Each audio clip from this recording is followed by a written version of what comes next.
श्री राम जय जय राम, श्री राम जय जय राम, श्री राम जय जय राम, श्री राम जय जय राम। ओम नमो भगवान नमो। हरे कृष्ण मुरारी, हे नाथ नारायण वासुदेवा। हरे कृष्ण माधव हरे मुरारी, हे नाथ नारायण वासुदेवा। हे नाथ नारायण वासुदेवा, हे नाथ नारायण वासुदेवा। हरे कृष्ण माधव हरे मुरारी, हे नाथ नारायण वासुदेवा। हरे कृष्ण माधव हरे मुरारी, हे नाथ नारायण वासुदेवा। हे नाथ नारायण वासुदेवा, हे नाथ नारायण वासुदेवा। हरे कृष्ण माधव हरे मुरारी, हे नाथ नारायण वासुदेवा। हरे राम राम राम हरे हरे, हरे कृष्ण कृष्ण कृष्ण हरे हरे। हरे राम राम राम हरे हरे, हरे कृष्ण कृष्ण कृष्ण हरे। हरे कृष्ण कृष्ण कृष्ण हरे हरे। हरे राम राम राम हरे हरे। हरे राम राम राम हरे हरे। हरे कृष्ण कृष्ण कृष्ण हरे हरे। सीताराम सीताराम सीताराम सीताराम सीताराम जय सीताराम सीताराम जय सीताराम। हरे कृष्ण माधव हरे मुरारी, हे नाथ नारायण वासुदेवा। हे नाथ नारायण वासुदेवा, हे नाथ नारायण वासुदेवा। नारायण वासुदेवा, हे नाथ नारायण वासुदेवा। हे नाथ नारायण वासुदेवा। हरे कृष्ण माधव हरे मुरारी, हे नाथ नारायण वासुदेवा। सीताराम सीताराम सीताराम कहिए, नाही विधि राखे राम, माही विधि रहिए। श्री कृष्ण राधे हरे माधव मुरारी, हे नाथ नारायण वासुदेवा। ये आज भगवान श्री कृष्ण के संबंध में दो शब्द कहने का अवसर मिला। पेपर में दिया हुआ है जो बहुत उच्च कोट की हेडिंग है। इस हेडिंग के लिए मैं स्वयं नतमस्तक हूँ। इसमें लिखा हुआ है कि जीवन का विश्वविद्यालय है श्री कृष्ण। जीवन का विश्वविद्यालय है श्री कृष्ण। अगर इस बात को समझा जाए तो कम से कम पूरे बरसों इस पर केवल चर्चा की जा सकती है, बोला जा सकता है और बहुत बड़े लेक्चर दिए जा सकते हैं कि विश्वविद्यालय यदि धरती पर कोई है तो श्री कृष्ण ही। श्री कृष्ण का स्वरूप, श्री कृष्ण का जीवन, श्री कृष्ण का कृतित्व, श्री कृष्ण का चरित्र, श्री कृष्ण का लीला ही स्वयं विश्वविद्यालय के रूप में हो सकता। ऐसा लिखने वाले ने इतना सोच समझ कर नहीं लिखा होगा, लेकिन फिर भी उसकी हेडिंग बहुत शानदार है। उसके बाद ये देखिए कि इसके अंदर बोलने वाले, आपने इनको देखा होगा, बहुत पहचाने में है। श्री रवि शंकर जी के हैं। उन्होंने कहा है कि सब में मुझे देखो, मुझे पालोगे, किसने ऐसा कहा। ये माता जी हैं, इनका नाम है, कुछ नाम है आनंद मूर्ति गुरु माता जी। आनंद मूर्ति गुरु जी माता जी हैं। इसके बाद ये एक सज्जन है, ये बहुत बड़े अच्छे पुरोहित हैं, गोस्वामी पुंडरीक गोस्वामी जी हैं, जाने माने कथावाचक। फिर इनको तो आपने देखा होगा, अनिरुद्ध महाराज जी हैं, अभी पिछले दिनों कुछ विवाद में भी आ गए थे, उनका भी एक चर्चा का है। इन्होंने कहा है कि सिखाया प्रेम का भक्ति सूत्र योग। और ये साथ साथ ये है कि जो ये हैं पुंडरीक जी गोस्वामी, इन्होंने कहा है कि शरणागति मार्ग का संदेश दिया है श्री कृष्ण ने।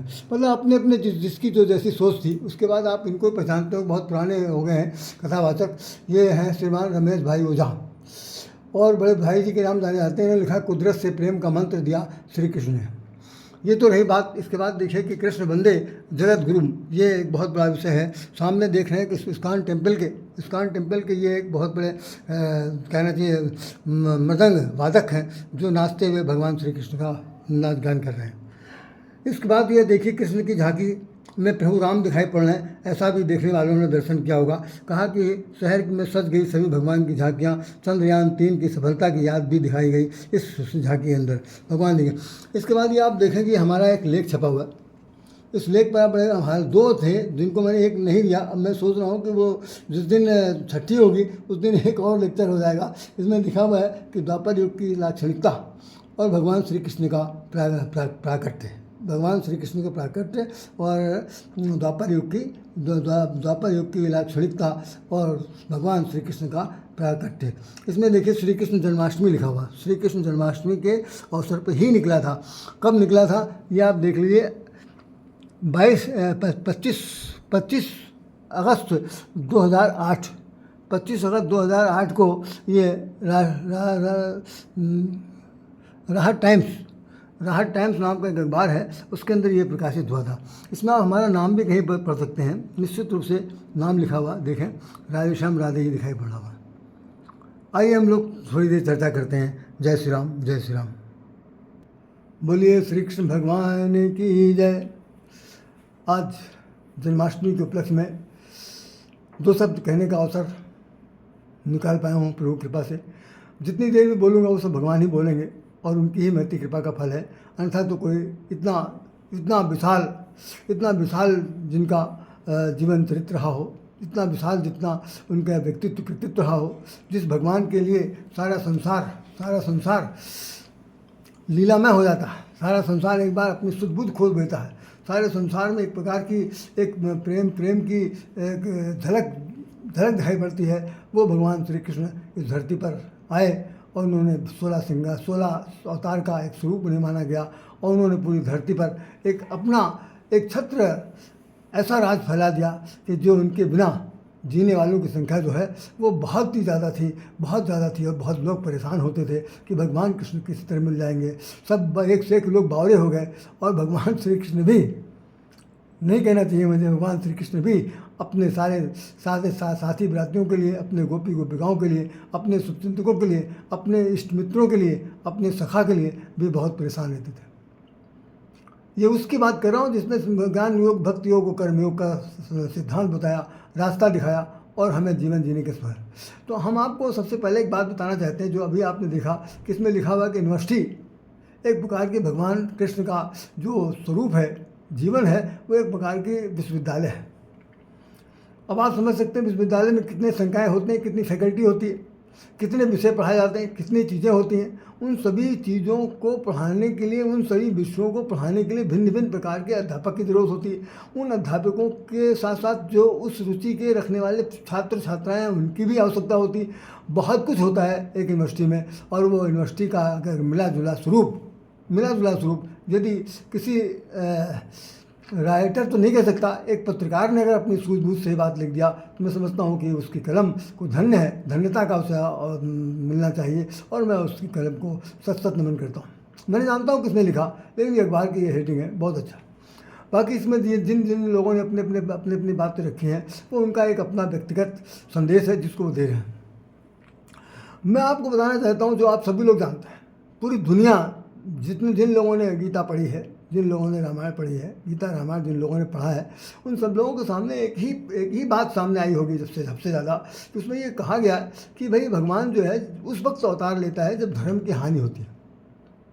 जो बात रामायण में लिखी है वही गीता में लिखा हुआ, दोनों एक ही चीज़ लिखी, दोनों एक साथ रामायण कभी बनी थी। एक बी.आर. चोपड़ा ने महाभारत बनाया, उसके अंदर यही पहले यही धर्म का उच्चारण होता था।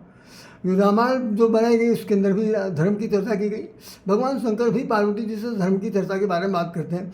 आइए हम लोग 2 मिनट से बात कर लें धर्म जो चल रहा है आज की तारीख में, जो अभी तक चलता रहा है, मेरे बाद जो चलेगा उस पर हम बिल्कुल वाद विवाद संवाद कुछ भी नहीं कहना चाहते। जो धर्म का वास्तविक स्वरूप है, जिसको कि हमारे वेद पुराणों में, शास्त्रों में गाया गया, कहा गया है, लिखा गया है, उस धर्म का नाम होता है धारण करना। जैसे पृथ्वी सहनशीलता धारण करती है, सूरज प्रकाश धारण करता है, चंद्रमा शीतलता धारण करती है, नदी का प्रवाह जो है वो सागर की तरफ जाता है। ये जो है ये क्या चीज़ है? ये आत्मा शरीर धारण करती है। ये जितनी चीज़ हमने आपको बताई, दूध की सत्यता सबसे बड़ी यह है कि उसको सत्य की आवश्यकता नहीं होती, ये धारण है, धारण करना इसे कहते हैं। तो जब सत्य का विलोपन हो जाए, विलुप्तिकरण हो जाए और सत्य के मार्ग से लोग विमुख हो जाएं, सत्य के पक्ष में कुछ भी कहने की स्थिति में कोई भी न रह जाए, जब कभी तब ये होता है कि भगवान को ये सोचना पड़ता है कि भाई अब तो हमें चलना चाहिए। यद्यपि उन्होंने दुनिया मिथ्या बनाई, मिथ्या है, दुनिया कुछ नहीं है, आडंबरवाद से भरी हुई दुनिया है, दुनिया में कुछ नहीं रखा, नश्वर संसार है। इस नश्वर संसार के अंदर, नश्वर संसार के अंदर आसार में सार ढूंढने वाले जितने भी लोग हैं वो इस मन मस्तिष्क से बिल्कुल बेकार हो चुके हैं। आज जो लड़ाई का द्वंद्व है पूरे पूरब से पश्चिम से लेकर पश्चिम, उत्तर से दक्षिण तक लेकर पूरे विश्व में जो एक प्रकार की क्रांति फैली हुई है, जो अननोन क्रांति हो रही है, गृह युद्ध के रूप में हो रही है, देश देशांतर के रूप में हो रही है, वो सब क्या है? उसके पीछे सिर्फ एक ही बात है, एक ही बात है कि हम लोग उस सच्चाई से दूर हो चुके हैं। हमारा ध्यान दिमाग वहाँ से बिल्कुल हट चुका है। हम ये समझ बैठे हैं कि धरती मेरे बाप की है, भगवान हम ही हैं। भगवान कोई चीज, किसी चिड़िया का नाम नहीं है, किसी चिड्डे का नाम नहीं, भगवान कोई चीज़ नहीं, भगवान हम हैं। हम जिस तरह चाहेंगे उस तरह दुनिया चलाएंगे, और नहीं चलेगी तो उसको हम शूट कर देंगे, उसको मार देंगे, जैसा मैंने कल आपको बताया था। तो ये जो आक्रामकता है, हम और हमारे में जो ज़िंदगी जीने के लिए मान, अभिमान, अहंकार को जो कूट कूट भरा हुआ जीवन सत्य है, उसी सत्य को लोग ढूंढने में लगे हुए हैं और सत्य फिर भी ढूंढने नहीं मिला। सच, जैसे कबीरदास जी ने लिखा कि सब जगह अंधा, मैं रोऊं किसे, मैं कहूँ किससे। जब सारा संसार ही अंधा है तो अंधा है तो तुम देख ही नहीं पाएगा, उससे कह करके क्या कर लेंगे? कहने से कौन सा लाभ हो जाए, कौन सा अच्छी तरह समझ में आ जाएगा? नहीं समझ आ जाएगा। तो जैसे रामायण में लिखा हुआ है कि जब जब होए धर्म की, जब जब होए धर्म की हानि, बाढ़ असुर अधम अभिमानी, तब तब धरि प्रभु विदित शरीरा, हरहि कृपानिध सज्जन पीरा। तो तब तक शरीर धारण करते हैं भगवान। अब बहुत सारे लोग जो बहुत भिन्न भिन्न मजहब के लोग हैं, भिन्न भिन्न धर्म के लोग हैं, वो यही समझते हैं कि भगवान जो है वो शरीर तो नहीं धारण कर सकता, और भगवान कह रहे हैं कि शरीर हम धारण करते हैं। कैसे धारण करते हैं? हमारा दूसरा दोहा देखिए, अभी अभी मनाया हम लोगों ने जन्मदिन, इससे पहले पर अप्रैल में मनाया गया भगवान का जन्मदिन। उसमें लिखा हुआ विप्रधेन सुर संतहित, विप्रधेन सुर संतहित लीन मनुज अवतार। विप्र ब्राह्मणों के लिए, धेनु गाय के लिए, सुर देवताओं के लिए, विप्र धेनु सुर संत के लिए, हित लीन मनुज अवतार। अब कितने लोग दिमाग के अंधे हैं जो नहीं समझ पा रहे हैं कि भाई भगवान का अवतार इन 4 कारणों के लिए होता, इन 4 कारणों की रक्षा के लिए होता। तो अब आप तुम्हारे आतंकवादी के लिए तो होगा नहीं, किसी जिहादी के लिए तो होगा नहीं, धर्म के नाम पर लड़ने वालों के लिए तो होगा नहीं, तलवार से सर काटने वालों के लिए तो होगा नहीं। जन्म जब वो लेंगे तो फिर इन 4 की रक्षा के लिए लेंगे। उसके लिए उन्हें चक्र भी धारण कर सकता है, धनुष बाण धारण करना पड़ सकता है, और वो विविध रूप धारण कर सकते हैं, और जो चाहेंगे वो कर सकते हैं। ऑलमाइटी, सर्वशक्तिमान। तो निज इच्छा निर्मित तनु, निज इच्छा निर्मित तनु, माया गुण गोपार। तो वो भगवान जो है अपनी इच्छा के अनुसार, जैसी उसकी इच्छा होती, जो बनना चाहता है वो अवतार लेता है। तो हमारे यहाँ अवतारवाद एक सब्जेक्ट है। उस अवतारवाद के अंदर 24 अवतार अब तक हो चुके हैं। उन 24 अवतार में रामकृष्ण का भी अवतार है। तमाम कुछ अवतार क्षणिक हुए, कुछ अवतार आवेशावतार हुए, कुछ समसामयिक हुए। तो इस तरह से करके हमने 24 अवतार को देख लिया। अब 25वां अवतार जो होने हैं, कलिक का अवतार होगा। कलिक कहते हैं, कलिक तो कलयुग में अवतार होगा, और वो अवतार होने की संभावना अब प्रबल हो गई है। भले ही हम लोग किसी दूसरे रूप में उनको देखेंगे, लेकिन अब समय निश्चित रूप से आ चुका है। ये जो वातावरण तनावग्रस्त हो गया है, उस तनावग्रस्त वातावरण में सबको धरती का एकल साम्राज्य चाहिए। सब हमारे अधीन जीवन जिए, यही सबसे बड़ी कल्पना है।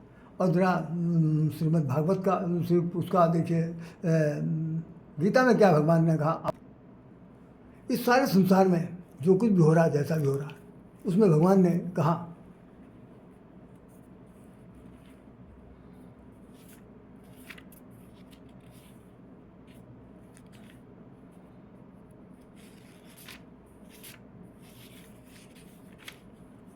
आपने पढ़ा होगा दोहा, भगवान कहते हैं कि यदा यदा ही धर्मस्य ग्लानि भवति भारत अभ्युत्थानम धर्मस्य तदात्मानं सृजाम्यहम्। जब जब धर्म की हानि होती है, अधर्म की वृद्धि होती है, तब तक मैं ही अपने रूप को रचता हूँ, अर्थात साकार रूप से प्रकट होता हूँ। भगवान श्री कृष्ण ये भी कह रहे हैं कि साधु पुरुषों परिताराणाम साधुनाम विनाशाय च दुष्कृताम धर्म स्थापनार्थाय संभवान युगे हुए। साधु पुरुषों का उद्धार करने के लिए, पाप कर्म करने वालों का विनाश करने के लिए, धर्म की अच्छी तरह से स्थापना करने के लिए मैं युग युग में प्रकट होता हूँ। तो हम युग युग में प्रकट होते हैं तो कैसे प्रकट होते हैं? मनुष्य बनकर आते हैं, शरीरधारी बनकर आते हैं, निरीक्षा निर्मित तनु माया गुण गोपाल, यही तो लिखा हुआ। तो कह रहे हम भी करते हैं। बहुत सारे लोग इस बात को नहीं मानते और अपने अपने तरह की बात चलाते हैं। बहुतों का मानना है कि भोग की जो वृत्ति है, स्त्री पुरुष का जो सुख भोग है, या जो केवल बच्चे पैदा करने की जो मन कामना है, मतलब कामना माँ कामनी और वासना, इन सबसे जो कुछ भी जनरेट हो रहा है सब वो सब जो है वो ऑटोमेटिक है, इसमें भगवान का कोई हाथ नहीं। बड़ी दुर्दशा है समझदारी की, और उसमें हम लोग कुछ नहीं कर सकते। भगवान ने कह दिया कि हमारे पास एक जगह पर कह रहे हैं कि वह सब और हाथ पैर वाला, सब और नेत्र वाला, सब और मुख वाला, सब और कान वाला है, क्योंकि वह सारे संसार को अपने में व्याप्त करके स्थित है। बहुत से लोग समझने के लिए तैयार नहीं है। आइए हम इस पर आपसे और चर्चा करते हैं। सुन लीजिए क्या है।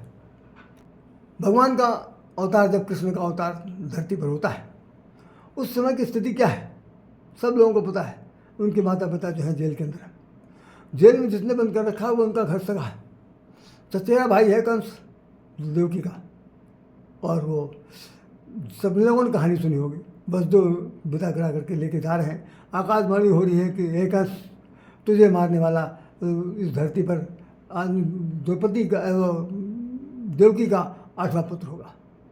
बस उसी समय वो तलवार निकाल लेता है कि मैं ना वो बच्चा पैदा ही होगा ना ये रहेगी, इससे अच्छा इसका गर्दन काट दो। बस दो ने प्रार्थना किया कि मुझे आप जेल में डाल दीजिए, हम अपनी सारी संतान आपको देते रहेंगे।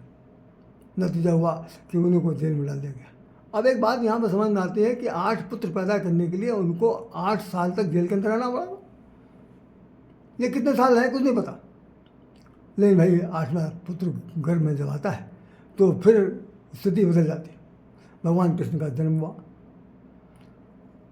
रात्रि के 12 बजे हुआ, अंधकार का समय है, घनघोर काली रात्रि है, घनघोर वर्षा हो रही, और उसमें भगवान को वो ले जाते हैं उनके पिताजी बसदेव, अपने मित्र और दूर के रिश्ते में चचेरे भाई थे नंद बाबा, उनके घर में कन्या पैदा हुई, उसको ले आते हैं।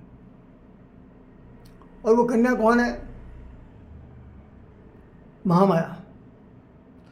कंस को जब दिया गया तो उनके हाथ से वो छूट कर आकाश में जाती है और कहती है कि रे दुष्ट कंस, तुझे मारने वाला धरती पर पैदा हो चुका। गई कहाँ वो? विंध्याचल पर्वत पर बैठ जाकर विराजमान हो गई। आज भी विंध्याचल देवी को महामाया के रूप में पूजा की जाती है, दुर्गा जी की पूजा की जाती है। और उसमें लिखा हुआ है नंद गोप सुता। रेलवे स्टेशन पर आप जब उतरेंगे मिर्ज़ापुर के, तो सबसे पहले बड़ा भारी बोर्ड लगा हुआ कि वो नंद गोप सुता कि वो बेटी हैं और वो भगवान की महामाया है जिनका जन्म हुआ। सबकी यदुवंश लोगों की तो वो कुल देवी हैं ही हैं, साथ साथ बहुत से जितने भी वर्ण जाति के लोग हैं उनकी भी देवी बन जाती। तो कहने का भाव सिर्फ इतना ही है कि सारे संसार में केवल भगवान के अस्तित्व को नकारने के कारण हम लोग आपस में लड़ रहे हैं, और लड़ाई इस सीमा तक आ चुकी है कि कोई किसी को फूटी आंख से देखना नहीं चाहता, कोई नहीं देखना चाहता, और मरने मारने के लिए सब के सब तैयार हो चुके हैं। ऐसी स्थिति में भगवान का प्रादुर्भाव होना है। और मैं एक बात बताना चाहता हूँ कि गीता में जो कुछ भगवान ने लिखा, ज्ञान योग, कर्म योग, भक्ति योग, तीनों का वर्णन किया गया। ज्ञान के माध्यम से उन्होंने समझाने की कोशिश की, कर्म करने के लिए प्रेरणा दिया, और भक्ति के द्वारा समर्पण की भावना बताई गई। भगवान श्री कृष्ण का बाल जीवन बहुत ही बहुत दुर्दमनीय स्थिति में बीता था। उन दिनों को भी हम लोग याद करते हैं तो कहते नहीं बनता। एक समय गोपिकाओं के साथ उनका भी रास लीला हुई, सब कुछ हुआ। कहते हैं वो कि ऊधमयी ब्रज विसरत नहीं। गोपिकाएँ भी कहती हैं कि सखी नैनंते घराने, लड़काई के प्रेम सखीरी कैसे छूटे। लौकिक और अलौकिक प्रेम का अनमोल वर्णन देखा जाए तो उनके जीवन चरित्र में देखने को मिलता है। लेकिन जिस वक्त वो एक रण क्षेत्र के एक योद्धा बने और महाभारत युद्ध के लिए अकाट्य हो गया, लड़ना निश्चित हो गया, उस वक्त जो उन्होंने अपना स्वरूप दिखाया, उसमें चूँकि उस समय के कालीन के जो लोग थे वो रह गए, जानकर समझ नहीं पाए कि कौन सी अद्भुत लीला हुई। तो मैं ज़्यादा तो नहीं बोल सकता आज, तो मैं यही इतना सिर्फ कहूँगा कि भगवान का जो जीवन चरित्र है, कृष्ण का जो जीवन चरित्र है, वो संसार के लिए एक समर्पित चरित्र है, संसार में धर्म की स्थापना का चरित्र है और जीवन के नव निर्माण का चरित्र है। उनके जीवन में इफ एंड बट नहीं है, वो टिट फॉर टैट वाले व्यक्ति हैं, तत्काल निर्णय होना चाहिए और वो उसको करके दिखा देते हैं। जिन जिन लोगों ने इसको नहीं समझ पाए वो पछताते रह गए उनके समय में। आखिर भगवान श्री कृष्ण ने विजय की पताका फहरा दिया। अर्जुन को कह दिया तुम युद्ध करो, वो कहा मैं नहीं कर सकता, मैं नहीं कर सकता। मोह माया में जीवन उसका फंसा हुआ है। भगवान ने कहा कि जिसको तुम मारना चाहते हो उसको मैंने पहले मार दिया, अब तुम सिर्फ निमित्त मात्र हो, बंदूक रखकर तुम्हें मारना है। क्योंकि मैंने प्रतिज्ञा ली है कि हम अस्त्र नहीं उठाएंगे, इसलिए तुमको मारना है और मेरे लिए स्वर्ग का दरवाज़ा खुला हुआ। आखिर में वो युद्ध के लिए तैयार हो जाता है। शेष बात मैं कल आपको बताऊंगा। शुभकामनाएं, नमस्कार। भगवान आपको भला करे। जहाँ तक हो सके भगवान श्री कृष्ण के जीवन चरित्र को पढ़िए, उनकी प्रेम गाथाओं को देखिए, उनका त्याग समर्पण को देखिए, जो उन्होंने हमें शिक्षा दे दी है, श्रीमद् भागवत में लिखा हुआ है। हम इस वक्त कुछ कम बोल पा रहे हैं, इसके लिए मैं क्षमा चाहता हूँ। आप सब लोगों को हृदय से नमन, बहुत बहुत शुभकामनाएं। बहुत कुछ बताने को शेष रह गया, मतलब ये 1/4 हमने आपको बताया है, और छठी वाले दिन बताऊँगा। तब तक के लिए मुझे आज्ञा दीजिए। जय श्री कृष्ण, जय श्री कृष्ण, जय श्री राधे, जय श्री राम।